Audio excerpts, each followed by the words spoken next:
넘기시면 되고요. 네. 오래간만에 예, 오래간만에.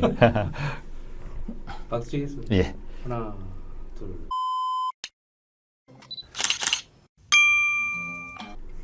안녕하십니까. CJK 이창수입니다. 오늘부터는 여러 분야에서 다양하게 적용하고 있는 RO 시스템에 대해서 여러분과 함께 살펴보도록 하겠습니다. RO 시스템의 원리는 여러분들이 잘 알고 계시는 바와 같이 이게 반트막을 놓은 반트막 사이에 저농도 물과 그 다음에 염이 있는 고농도의 물을 이렇게 액체를 같이 놓는 경우에 이번과 같이 저농도의 물이 고농도 쪽으로 이동을 해서 수위의 차이가 생겨야 됩니다. 그래서 이러한 부분들을 우리가 삼탑 현상이라고 합니다. 그래서 앞쪽에서 이거와 같이 그 저농도의 염물이 고농도 쪽으로 이동하는 이런 것을 우리가 보통 통상적으로 최근 들어서는 호드 오스모시스라 해가지고 정삼투라고 얘기를 하죠. 그래서 이 부분들은 예전에는 이제 그렇게 없다가 FO 시스템이라고 해가지고 정삼투를 이러한 것입니다. 결국은. 근데 여기서 이렇게 되는 부분들을 다시 이제 고농도 용액에서 3탑 이상의 압력으로다가 압을 가하게 되면은 이쪽에 있는 물이 고농도 쪽에 있는 물이 저농도 쪽으로 이동을 하게 되는데 이러한 현상을 역삼투 현상이라고 합니다. 그래서 우리가 역삼투 시스템을 리버스 오스모시스 시스템이라고 보통 얘기를 하죠.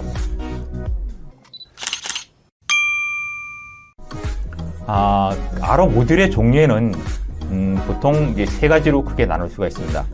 스파이럴 와드 타입 멤브레인 해가지고 와건형이라고 보통 얘기를 하고요.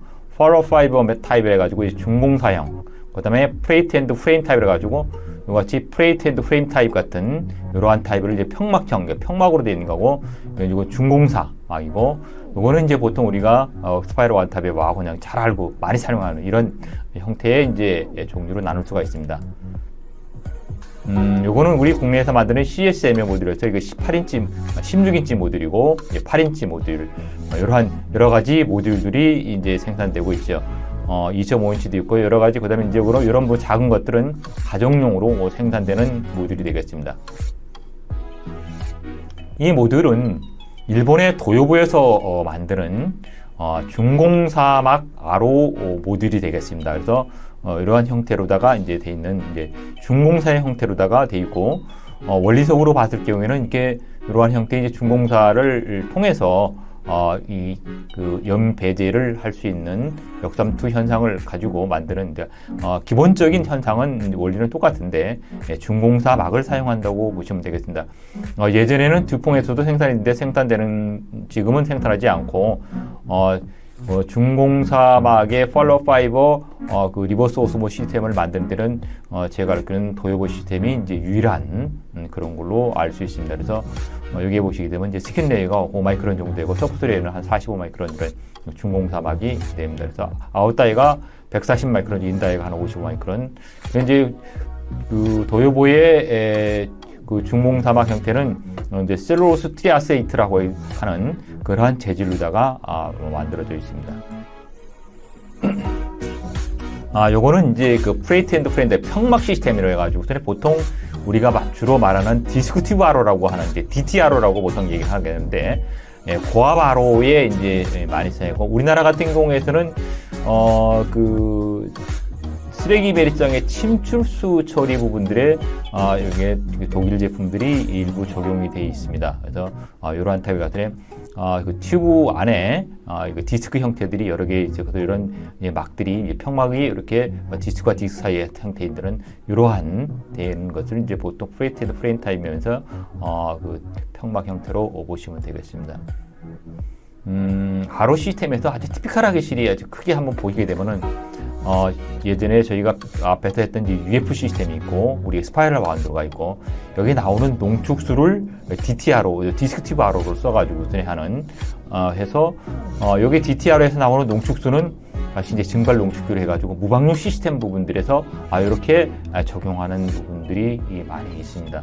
최근 들어서도 이렇게 적용을 많이 하고 있습니다. 최근 들어서는 그 여러 가지 멤브레인들이 나오고 있어서 그 멤브레인의 조합에 따라서 시스템들을 구성하는데요. 아주 대표적인 이런 시스템이 되겠습니다.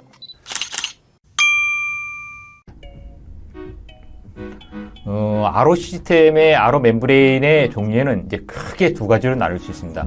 폴리아마이드 하는 이제 PA 멤브레인과 셀룰로스 아세테이트 하는 CA 멤브레인으로 이렇게 크게 두 개에 나눌 수가 있는데요. 보통 PA 멤브레인 같은 경우는 오퍼레이팅 pH 레인지가 2에서 한 12 정도 되고 CA 멤브레인 같은 경우는 한 40 정도 약간 됩니다. 그래서 CA 멤브레인 같은 경우는 그 pH에 따라 가지고서는 열화되는 율이 조금 높기 때문에 pH 범위가 조금 적은 그런 겁니다. 오퍼레이팅 프레저 같은 경우는 이제 PA나 CA 멤브레인들은 뭐 요새는 대부분 PA 멤브레인도 그 압력이 50바 이상도 사용합니다. 솔트 리젝션 같은 경우는 PA 멤브레인이 조금 더 높고요. CA 멤브레인이 조금 낮고 그 3년 뒤에 그 솔트 리젝션 되는 그 변화되는 그러니까 솔트 패세이지 같은 경우가 PA 멤브레인이 좀 적고 CA 멤브레인이 이제 열화가 빨리 일어나다 보니까 조금 높습니다. 그다음에 이제 크로린 톨러런스 같은 경우는 PA 멤브레인 같은 경우는 잔류염소가 또 프리크로린 같은 경우가 거의 없어야 되죠. 아주 제로 상태가 돼야 되는데 CA 멤브레인 같은 경우는 내성이 좀 강합니다. 그러다 보니까 CA 멤브레인 같은 경우는 예전에 주로 이 폐수 처리용으로 좀 많이 사용을 하고요. PA 멤브레인은 이제 폐수 처리하는데 지금 현재는 많은 PA 멤브레인도 아주 좋아져서 여러 군데 이제 폐수나 뭐 정수나 다 사용을 하고 있습니다.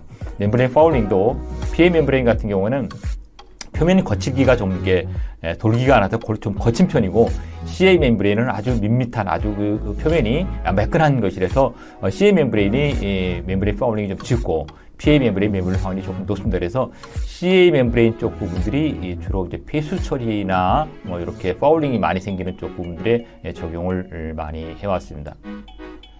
RO 멤브레인의 이제 구조는 세 가지로 이제 세 층으로 보통 나는데 폴리아마이드층과 이제 폴리설번층, 지지층과 폴리에스터 서포트층 이렇게 나눠지게 됩니다. 그래서 폴리아마이드층에는 한 0.2 마이크론 쪽이 아주 쓴 필름이고, 그다음에 그 폴리설폰 같은 경우는 그 우리가 UF나 MF 그레이드 UF라고 보시게 됩니다. 그래서 거의 한 40 마이크론 정도. 그다음 폴리에스터 서포트층 이게 오븐 그러니까 이제 짠 직조된 이러한 그러니까 넌 오븐 이런 그 폴리에스터 서포트층인데 이건 한 120 마이크론 정도 이러한 부분들이 되겠습니다.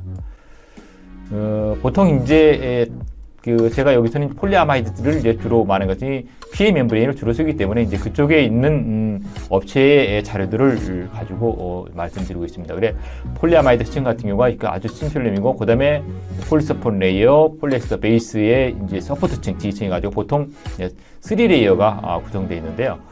보통 이제 그 우리가 말하는 그 아로마틱 하이드로카본 쪽 같은 경우에 뭐 벤젠이나 토류엔, 자일렌, 뭐 페놀 뭐 이런 것들 이런 부분들이 이러한 부분들에 영향을 주기 때문에 그 아로마틱 하이드로카본 같은 경우를 쓰는 경우에는 좀 조심하셔야 되고 업체에 이거는 확인하셔가지고 쓰셔야 됩니다. 보통 이제 여기서 말씀드리는 이제 케미컬 같은 경우에 DMF나 그다음에 DMAC나 NMP 이런 같은 경우는 폴리 지지층에는 폴리설폰층의 PS 폴리설폰층을 만들 때 우리가 말하는 UF나 MF 폴리설폰이나 폴리서설폰을 만들 때 하는 그럴 때 녹이는 물질이기 때문에 이러한 부분들이 그 솔벤트가 들어있는 경우에는 폴리설폰층이 스웰링 돼 가지고서는 지지층이 손상되기 때문에 멤브레인을 사용할 수 없는 이런 부분이 되겠습니다. 그래서 이러한 부분들이 있는 경우에는 멤브레인이 열화가 급격하게 일어나가지고 오랫동안 사용하지 못하는 이제 그런 문제가 있습니다. 그래서 이런 부분들 혹시 이러한 것들이 들어있는 부분들 사용할 때는 메이커에 협의를 하셔가지고 사용하시는 게 좋겠습니다. 스파이럴 타입의 멤브레인 모듈의 구조는 여러분들이 잘 알고 계시겠지만은 보통 이런 식으로 구성입니다.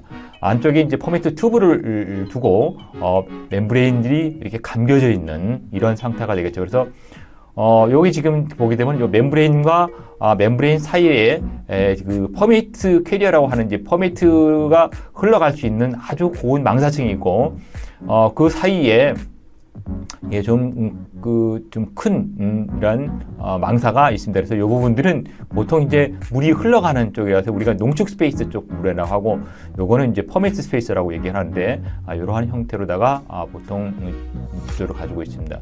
조금 더 디테일하게 들어가 보게 되면은, 요게 이제 아로 멤브레인과, 반방의 멤브레인과 멤브레인 사이에, 아까 이렇게 아주 고운 망사층, 이제 그 멤브레인과 멤브레인 사이에, 이제 물이 흘러갈 수 있는 지지층이 하는 거친 우리가 그 네트가 이제 형성되어 있어서 물이 이렇게 가면서 그 압력이 가지고 멤브레인을 통해서 이제 처리수가 이렇게 나가는 이런 부분이 되어 있고요. 조금 보시게 되면은 이러한 멤브레인과 멤브레인이 붙어 있는 이런 것을 보통 우리가 만약에 립이라고 하는데 잎사귀라고 보통 얘기를 하는데 이런 물에서 요 사이에 들은 이렇게 아주 망사 겉인 망사 쪽 여기다가 물이 이렇게 통과되는 이런 이제 콘센트레이션이 통과되는 이제 부분들이고요. 그래서 처리수는 이 막을 통해 가지고 처리된 부분들이 돌아서 퍼메이트 튜브로 나와서 이제 처리수가 나오는 이러한 부분이 되겠습니다. 이 부분을 조금 더 디테일하게 보게 되면은 그 아로 멤브레인을 두 장을 사이 안쪽에다가서는 아주 고운 망사를 집어넣고 이 글루 라인이라고 해가지고 이렇게 접착을 사실을 하고 여기 퍼메이트 튜브 라인에 접착을 해가지고서는 물이 이렇게 흘러나가면서 멤브레인을 통과된 물은 안쪽 그 퍼메이트 쪽에 가서는 퍼메이트 튜브에 홀로다가 이렇게 모여서 그 퍼메이트 튜브 모여서 이제 처리수가 되는 이러한 모듈 구조를 가지고 있습니다. 그래서 이러한 구조를 좀 알게 되시면은 아무래도 운전하시는데 조금 도움이 될 수 있다고 보시게 되겠습니다. 아로 모듈의 이제 크로스 섹션 이게 단면적을 이렇게 잘라놓은 것을 보시게 되면은 이거 텔레스코핑 서포트라고 하기가 아로 그 모듈에 이렇게 브라인 C를 끼우는 이런 홈이 있는 이런 지지층이 있고 서포트층이 있고 그 안쪽에 이제 그 멤브레인 모듈을 이렇게 감아가지고 퍼메이트 튜브에 감아서 하고 감아가지고서는 여기 그 텔레스코핑 서포트층하고 이렇게 접착이 되고요. 바깥쪽에는 보통 FRP로다가서는 이렇게 랩핑이 되어 있는 이러한 형태로 되어 있습니다. 그래서 퍼메이트 튜브는 멤브레인 모듈을 여러 개 이렇게 같이 연결을 하기 때문에 연결하는 이제 커넥터가 이렇게 들어가고 커넥터에는 이제 오링이 끼워져 있는 상태. 이러한 이제 구조로다가 이루어지게 되겠습니다. 스파이럴 한드 타입의 아로 베셀의 이제 종류는 여러분들이 잘 알고 계시지 아로 멤브레인 모듈을 이러한 베셀, FRP 베셀 내에 집어넣게 되죠. 그래서 그 아로 베셀의 종류는 인입과 처리수와 그다음에 이제 들어가는 거에 따라 가지고서는 이 포트에 따라 가지고 엔드 포트 타입과 이제 사이드 포트 옆으로 하는 사이드 포트라고 하고 이쪽에 이제 퍼메이트 포트고 이게 이제 물이 이제 들어가는 부분들과 농축이 나오는 부분들인데 이렇게 엔드 포트와 사이드 포트 위아래로 이렇게 연결되어 있는 멀티포트라고 이렇게 되는데요. 이러한 이제 베셀의 종류들이 몇 가지 종류가 있습니다. 옛날에는 엔드포트를 많이 사용했는데, 그 다음에 이제 사이드포트, 최근 들어서는 이제 멀티포트가 아주 대용량이 되면서 멀티포트 타입들의 베셀들을 많이 사용하게 됩니다.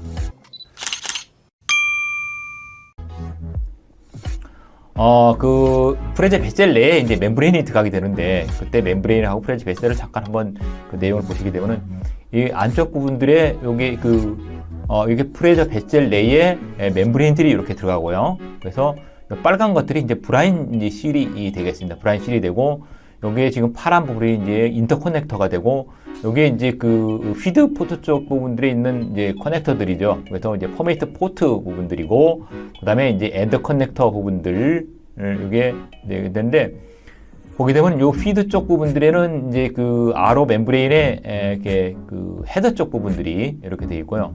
이 안쪽에 이렇게 되면서 이게 포트 이거는 이제 뭐 엔드 포트 쪽인데 엔드 포트 쪽에 연결되는 이런 부분들이 이쪽 부분들이고요.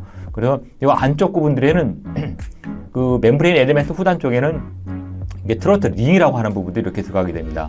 들어가게 되는 이러한 구조를 가지고선에 됩니다. 그래서 뱃셀과 그다음에 아러 멤브레인, 그다음에 이제 퍼메이트 포트들, 그다음에 이 커넥터, 그다음에 트로트 링 이러한 부분들이 이루어진다고 보시면 되겠습니다.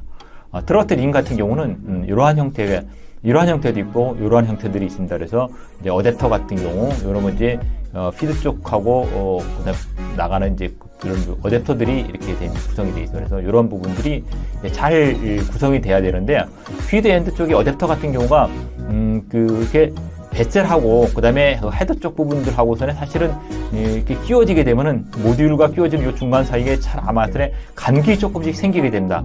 요 간극이 생기게 되면은 요 간극에다가 심프레이트라고 해가지고 이런 얇은 형태의 링 같이 생긴 이런 부분들을 이렇게 집어넣어서 이것이 유격을 줄여줘야 됩니다. 유격을 줄여주지 않게 되게 되면은 RO 시스템을 운전할 때마다 정지했다가 다시 기동할 때마다 이게 충격이 해가지고 이것이 왔다 갔다 하게 됩니다. 그리고 왔다 갔다 하게 되면 어떤 문제가 생기게 되면 이러한 부분들이 생겨서 이렇게 충격에 가서는 그 모듈에 있는 그 퍼메이트 튜브 쪽 부분들의 이러한 이게 크랙이가 하게 되죠. 이렇게 크랙이 하게 되면은 처리수라든가 이런데 잘 이제 안 되는 처리수가 나빠지는 이런 부분들이 되게 되어 있습니다. 그래서 아까 보게 되면 심프레이트 같은 부분들이 이런 부분들에 이제 끼워줘서 유격이 가능하면 적게 해줘야지 됩니다. 그렇지 않게 되면은 이런 크랙들이 생겨가지고 RO 모듈이 이렇게 되기 때문은 퍼메이트